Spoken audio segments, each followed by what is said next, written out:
Hey everybody, my name is Jairus Copeland. Welcome to another episode of In Need of Attention. And today we're going to go solo. We're talking about tension in relationships. We're going to be talking about a tension in relationships that I've experienced. I know you have too. And it's one that I think connects directly to one of the most buzzwordy, known like concepts, ideas that people like love today, and that's energy. So I have met so many people that prioritize energy over everything.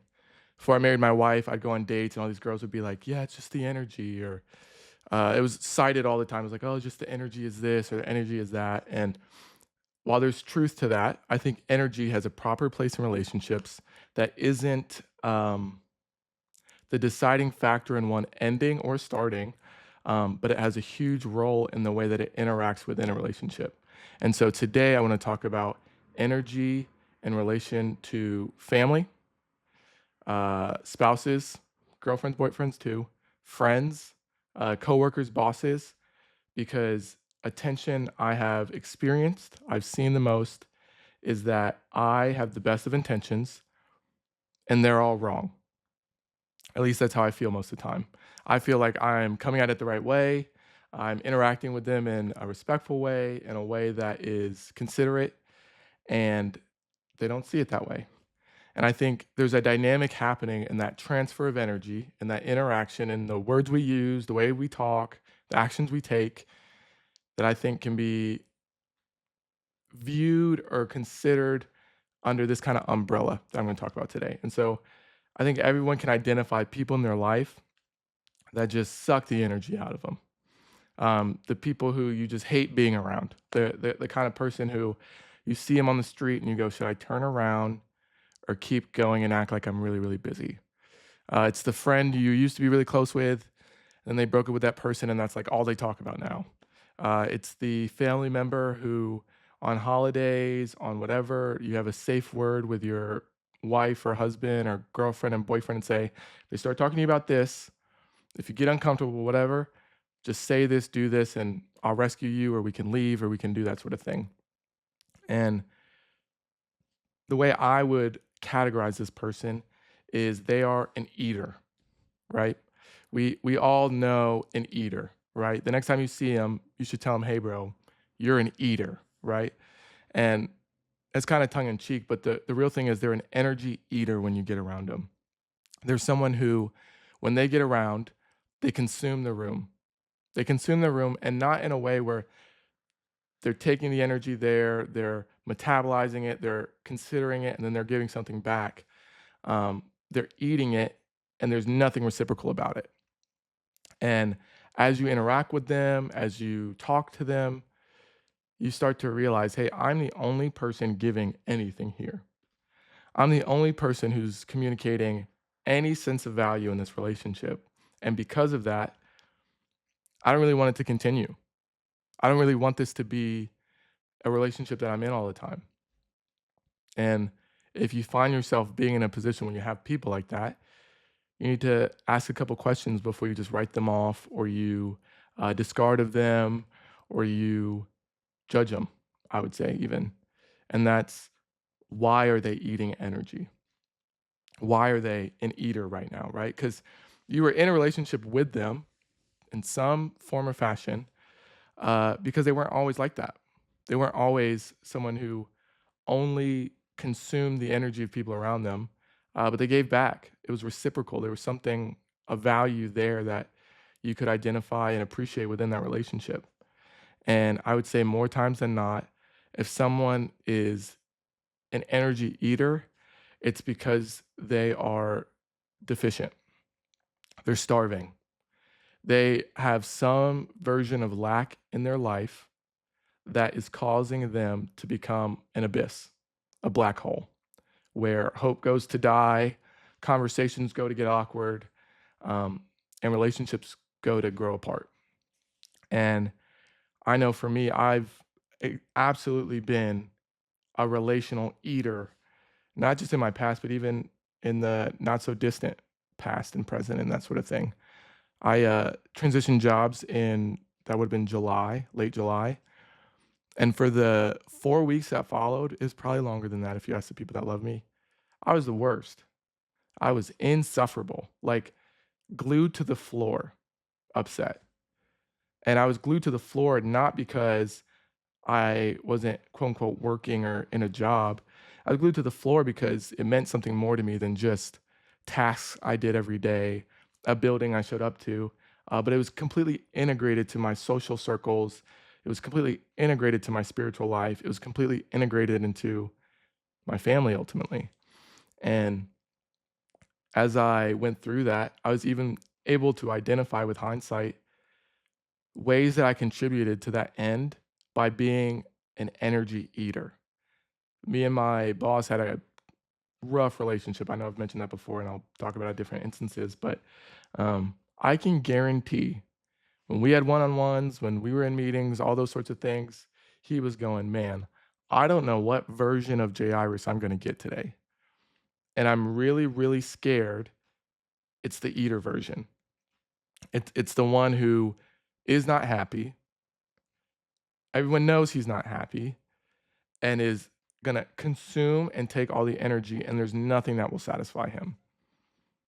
And if you're interacting with a person like that, it's because they're deficient in an area. They lack something in their life that they either had before or are searching for that gives them a sharpness, that gives them a spark, that gives them life beyond the mundane and the everyday routines and the redundancy that we need in order to function and make actual important decisions, not simple decisions. And when you're an energy eater, the simple things become hard. Brushing my teeth, taking a shower. What am I going to wear today? Am I going to go out socially? Am I going to interact with family? Am I going to be in the group chat? Simple things become hard. And if you're in a place where you're an emotional eater right now and you know that, and you know that you're difficult, and you know that you're hard to live with, and you know that there are relationships in your life that have either gone distant or you're starting to see people interact with you a little differently, I would say take a moment and really go, okay, why am I here? Not the offense that happened against you, not the inciting incident that led you to get here and experience all these emotions, but at the root of it, what is the lie that was confirmed or the thing that you believe was taken from you in this process? And while identifying that won't solve this problem immediately, you'll at least be able to look at and face and fight the battle that's worth fighting as opposed to all the people that you love and care about. Emotional eaters, right? We got emotional eaters in our life. The second type of person is an emotional seeker, an energy seeker. And if anybody can raise their hand and be like, hey, I am a seeker, I am an energy seeker, it's me. I mean, my entire career, adult life, I'd even say as a teenager, nothing gave me more energy than consuming, right? I think about um, in that would have been 21. In 2021, my two best friends were comedians. And so there was a summer where I spent legitimately, if not every night, 3 to 4 nights a week in comedy clubs, hearing the best and worst jokes you've ever heard in your life. Like the most awkward, painful, just horrendous comics at open mics and shows to the memories I have of never laughing that hard in my life ever. Like the funniest things. And consuming all of them, consuming their jokes, the rhythm, the cadence, the timing. As a person like me who loves communication and views it as an art and views it as something that is not two-dimensional, three-dimensional in art, but this four-dimensional um, way of practicing, and that I cannot just access your imagination and your body and your mind, but I can take it to another place because I'm only limited by your imagination, which is limitless. It's amazing. As I consumed all of that, any person I got around, I was talking about it. Any person I was around, I was giving them the energy that I had gotten from those comics and those specials and those sets and the jokes. And I was repeating jokes and I was writing my own jokes and I had premises in my notes on my phone and I was doing all this stuff out of this place of seeking all this energy from people that I wasn't necessarily giving back, but I was giving to others. And that's what an energy seeker is. They're someone who consumes energy from every source they can find. They watch TED Talks and sermons online, and they watch comedians and podcasts just like this one. You should download it. I personal opinion. They read articles and they skim stuff and they read headlines and they go back and forth and they find themselves in conversations where all they have to add, all they have to give is all this stuff they've consumed. And so they give it. And people are like, oh, wow, that's interesting. And I've been in places where I'm talking like I'm an expert, like, yeah, well, like this is what happened and that's why, and this is what they did. And they're going, wow, you seem to know a lot about that. I'm like, yeah, I did a ton of research. I watched a YouTube video on 2x speed. It was insane. Like that person consuming all this energy, consuming all this bandwidth just to give it out, finds themselves ultimately empty again, though, because what they've given to people in forms of energy isn't their own. It's not original material. It's not from their own mind, will, and emotions. They're forged by their own experience. It's someone else's property. It's someone else's soul and hard work and time and their own energy that they put into it. And so I want to watch comedy, I want to consume, I want to learn from people more than anybody. And if the only energy I have to give other people is the labor, hard work, and fruit of other people's efforts, I will never be able to stop consuming because I'm never actually developing anything or generating energy on my own. We all have that person that we watch their podcast, we watch them speak, we listen to their music, we watch their movies, their interviews, and we know everything about them. We know their dating history, we know their routing number and social security number. We know how much money they make before taxes. We know their entire life, like everything. And if we ever were to actually meet them, we would meet them with this um, genuine feeling of, I know you. And they would look at us blankly and go, hi, nice to meet you. Like, would you like a picture? Would you like a whatever? All these things. Because they don't actually know us. And I found myself in situations where I'm going, oh, I love this leader. This guy, he knows my soul. He's talking to me. And I show up at their conference or at their meeting or their gathering or whatever it is. And I have a epiphany, just a moment of internal, just, wow, okay, aha. This person has never met me in their life. They don't know who I am. And as I'm seeking what they're giving, and as they're putting everything into the earth that they know how and with their strengths and abilities, the truth of the matter is we don't actually have a relationship. So as much as they are giving me energy, there's nothing that will take root to a degree that it will change my life past the impact of their words. And I've been catalyzed by people's words through a screen. I hope you're catalyzed by my words through your car speaker, or AirPods, or YouTube, or wherever you find this. And there's only so far seeking energy can get you when it's not proximate to you, when it's not close to you. The third type of person there is when it comes to energy, when it comes to um, people who interact with you in such a way that energy becomes a part of that, is the very person I'm talking about. The person that we consume, the person that we love, the person that we go to on any topic because they're the authority, is a energy breather. An energy breather, right?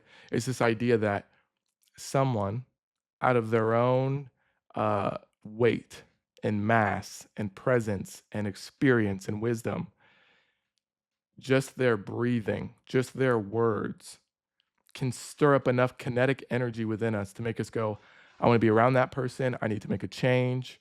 I need to take an action. I need to know more about them because I've never heard anyone talk like that. I've never had anyone identify these things so succinctly and clearly.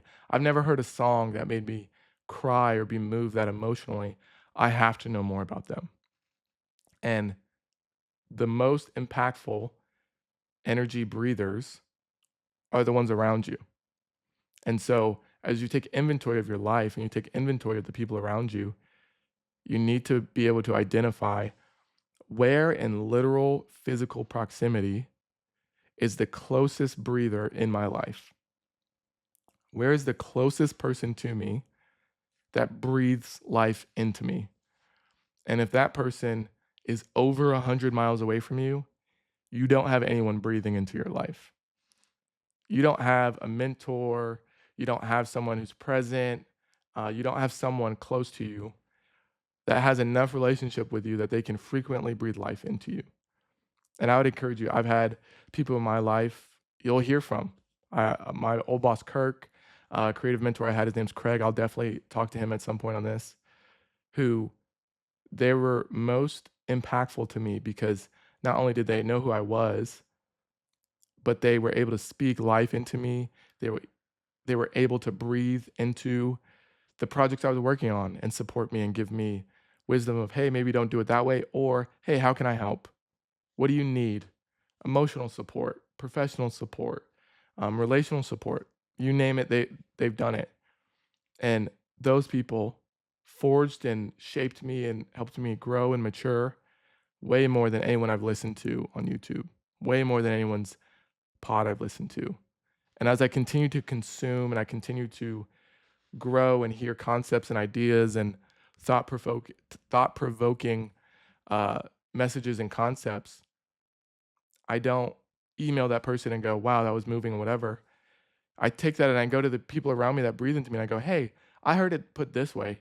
Do you find that to be true, or does that challenge something?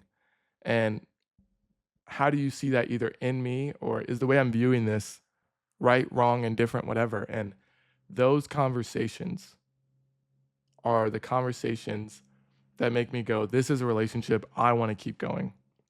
And I will drive to their house.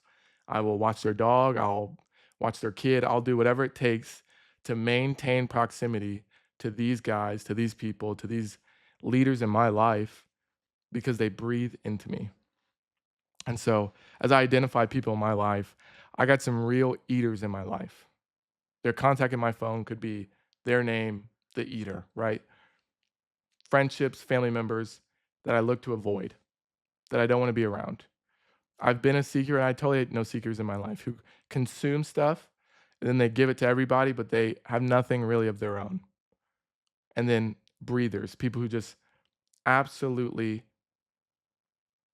activate you with the encouragement, affirmation, and knowledge that they have. And this is a great framework, I think, to view other people, but it's most effective when you apply it to yourself. And you look at the landscape of your life, you look at the relationships that have fallen apart, the ones that are sprouting up and coming up, and the ones that have been around for a long time. And I think something that would be really powerful and helpful for someone who is dealing with relational tension, is dealing with relationships ending or starting, um, to be able to identify what are you to that person? Are you an energy eater? Can you recognize themes and instances where you've done that to them? Are you a seeker and that you give to them, but it's nothing really of your own?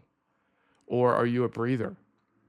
Are you someone that's integral to them and their self belief and their encouragement and affirmation and building them up as opposed to tearing them down?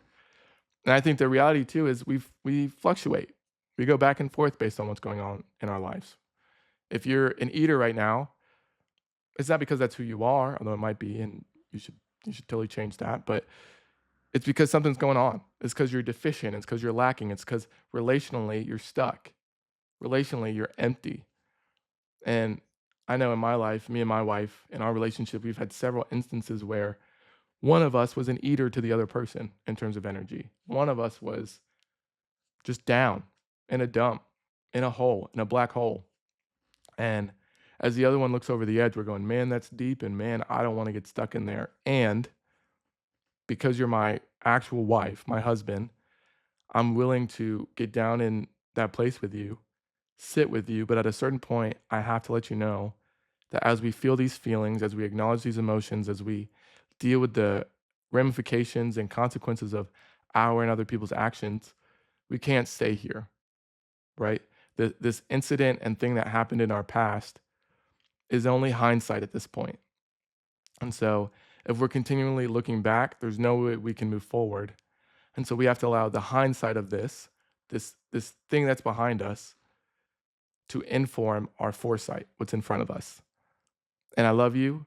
I know you're hurting. Take all the time you need. And at a certain point, I'm going to tell you, hey, it's time to go. We gotta move. We gotta go up. And in our relationship, because we have love and all these um, things we've agreed on foundationally and fundamentally in that relationship, we got to get out. And I also understand too, whether it's romantic or friendship wise, marriage might be a little different than other relationships, and how you might be dealing with a person who's going through something hard or in a place where they're just stuck and they're not out of it, right? And my encouragement would be, if you're a person dating someone who's an energy eater, or you're someone who's friends with someone who's an energy eater, I would come to them with no selfish intention, no personal desire or result in mind, and just go, hey, like, how are you actually? Where are you actually at right now? Where are you actually at emotionally? What got you there? How did you get here? I've known you this way, and it's not that you're a bad person. I just have noticed you've been different since this. And listen, truly listen. Give them a chance. And if maybe that person doesn't have the framework or ability to vocalize that, maybe give them some time. Maybe give them some space to figure that out. And, you know, be present in that conversation and bringing it to them. And there's some people who are probably in situations where they've been with a person romantically dating for a while, or one of their best friends. They've been friends since they were kids or college or whatever it may be. And you're just seeing that relationship change. I think the reality is, um, change is a good thing, because it exposes the difference in value that two people have. And whatever that delta is enough information and data to make an informed decision. And so if you've been dating someone, if you've been friends with someone, and they're an emotional eater and they're struggling, and they're in a place where they're deflecting and blaming, and it's your fault and all these things, it might be a situation where it's worth ending that relationship, or stepping away from that friendship for a little bit until they can gain some perspective and self awareness, in that there are things that they have to take accountability for and things they have to acknowledge in themselves before they can justly deal with other people's actions and impacts that affect them. And if you're the person who's in that place of, I've been struggling and I don't want to lose this person or this friendship, my encouragement to you would be, hey, part of that is life, even. And if you're in a situation where you or that other person is unwilling to go to that place and either help you up or help each other in that way, you could get through it. But my opinion or experience would suggest that if you're with someone who's unwilling to compromise, or there's a big enough delta between the values you have, extending or continuing a relationship where there's that gap will only cause more pain. It'll only cause more problems, because the the issue and the problem is only being fed more. You're only consuming more energy to grow that resentment and issue. And so one thing I've learned, and my wife's been super helpful to me in this, she's a little older than I am, is I saw a lot of my friendships ending, like good friends, like people I thought would be in my life forever. I've given them money, they've given me money. We know each other's families. Um, we've gone out together. We've done social trips together. We've been there in some of the hardest times, job losses, breakups, um, tension within our own relationships, misunderstandings, and both worked really hard to get to a place because we value each other enough. I've had relationships like that end, and there's a degree to life in which you just kind of change. And the issue for a lot of people is that you changed. And in that place, I think we're just afraid to say, yeah, I have. And the issue isn't that I changed or matured or grew in this direction.